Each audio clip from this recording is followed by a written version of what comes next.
Greetings from Tokyo, my dear friends. This is Daisuke, and I very much hope that this video finds you well and in very good spirits wherever you are in the world. Now, right now it is September 9th, 2022. I received a number of messages from a number of friends over the past few hours, and this directed me to look at the Criterion Collection website, which I am right now. And I see that the Criterion Collection has made an official announcement with regard to a planned release that is scheduled for Spine number 1161. And this is for November 22nd, 2022.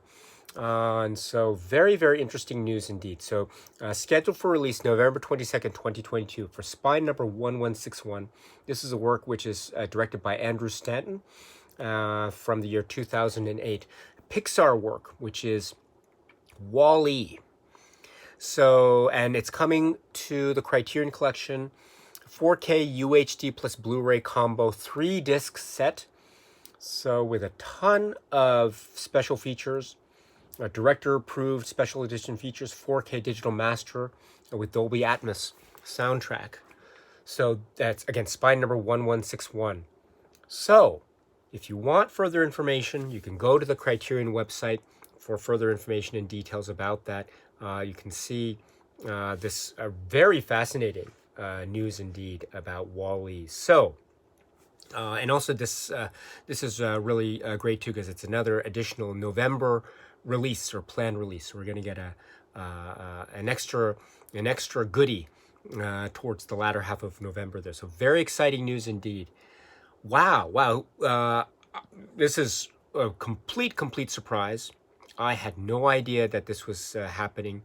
Again, I don't have my pulse on the Criterion rumor heartbeat, in a manner of speaking. So I'm the last person to ask when it comes to rumors.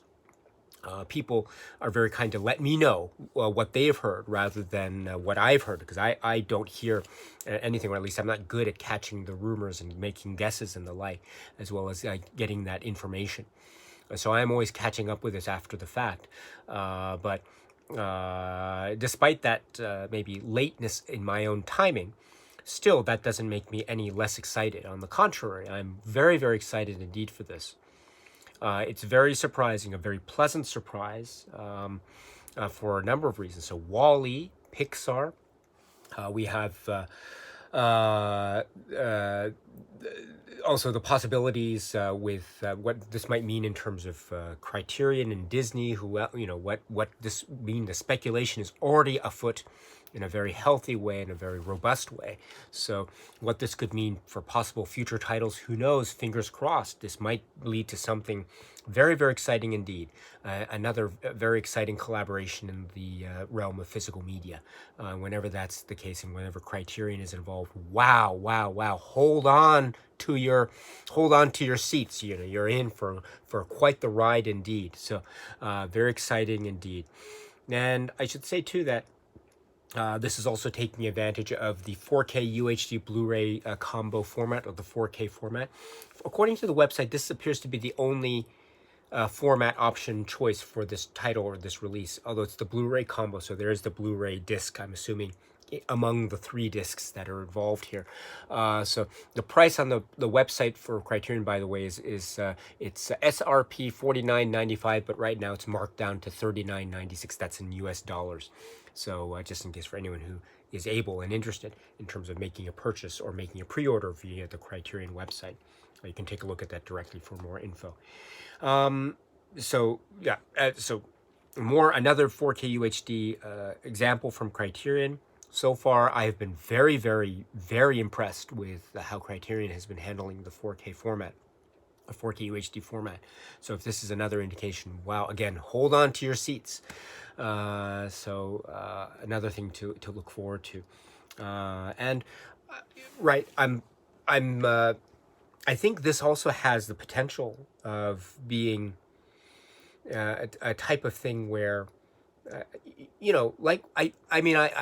I'm a customer and I'm a consumer, so I'm not on the business side of things when it comes to labels like Criterion. But as a general sense, I can see how a title like this would be very much very much kind of a potential big hit for Criterion, and always for Criterion and other labels. It's also about making a profit. It's also about revenue generation, and so in order, because it's a business, and so you need titles that have as much broad appeal in order to make as many, say, purchases as possible.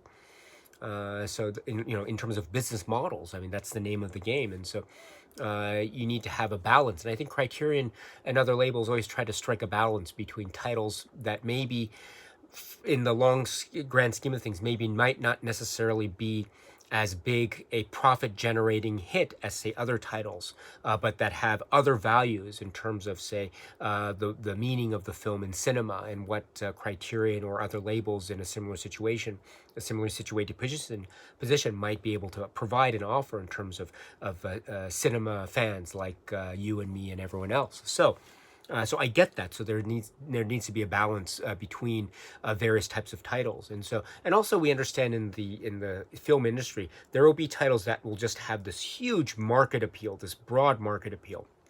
And so news like this is very, very exciting indeed from, I think, a potential business perspective from a label like Criterion, as well as people who are fans of Pixar and the news of this sort and the potential that it might bring in terms of the speculation of what this might mean for the future. Very exciting news indeed. Also, I should say too that Criterion and animation, I mean, one of the things that could be said to be maybe a weak point, or maybe a point where there might be some room for improvement, would be Criterion and how it presents animation works. It could be said that, especially when compared to other labels, maybe Criterion's animation catalog in its current physical media library might not be as, say, quote-unquote, impressive as, say, other labels. For those who might feel that way, I completely understand that criticism. I think it's a legitimate criticism. So you have news like this, and of course, WALL-E is, of course, a one example of the vastness that is the world of animation. And I totally understand that animation has its own forms and facets and categories and subcategories and approaches and philosophies that are very various within this very, very wide, expansive world that is animation. I totally get that, and this is one example. That being said, this one example, I think, is a great highlight, and it's also it does whet the appetite, and it makes one wonder maybe there's more down the road in terms of Criterion and animation and certain types of animation. And if that's the case, that is also very welcome, very, very welcome indeed. I'm also reminded that back in the Laserdisc era day, with Voyager Laserdiscs and the like. For those of you who might know, I might have mentioned this in the Voyager Laserdisc video that I did some years back, but Criterion did have, during those Laserdisc days, or the Voyager company, did have Laserdiscs that focused on animation shorts, and different sorts of animation as well. Oftentimes what might be considered quote-unquote experimental animation. And so I always hope that there could be, and that's not to say there isn't any animation in the Criterion catalog currently. There is a lot. I mean, not a lot, but there is a certain amount, and there are titles that certainly speak out in that way. But I'm not saying that Criterion's catalog is totally bereft of animation, but what I am saying is that there is room for more, because it's a vast ocean. Cinema is a vast ocean, animation is a vast ocean. So if you have a vast ocean and trying to represent that in one label catalog, I know it's virtually impossible, practically impossible, but still the fact that you have titles and announcements like this show the endeavor and effort in that direction, I think, is very exciting news. It shows the potential of things to come, the hopes of things to come, and also that, yes, we are going in a direction that is also indicative of the malleability of the Criterion Collection and the flexibility of the Criterion Collection, and also the reach of the Criterion Collection. And so very exciting news indeed, at least from my vantage point. If you want further information, you can take a look at the website itself. I mean, it's also very interesting too, the timing of this. This is maybe in line with other non-Criterion events or timelines or schedules. I get that. But as we know, Criterion has a type of fixed timing schedule when it comes to its own announcements are on or around the 15th of each month. So this can be seen as an addition or addendum to the November announcement. If so, that's great. I also like it too when Criterion does this. It surprises with these non-15th of the month announcement timings. And so the more the merrier in my view. So it was wonderful to wake up this morning where I was in Japan and to be the recipient of this great news from dear friends like yourself. And for those who reached out to me with this news, thank you so much for this. I very much appreciate it from the bottom of my heart. So again, check out the Criterion site for more information about this. But until we meet again, please be happy and healthy and well. And please keep on watching a lot of great, great movies. So until we see each other again, thank you and cheers.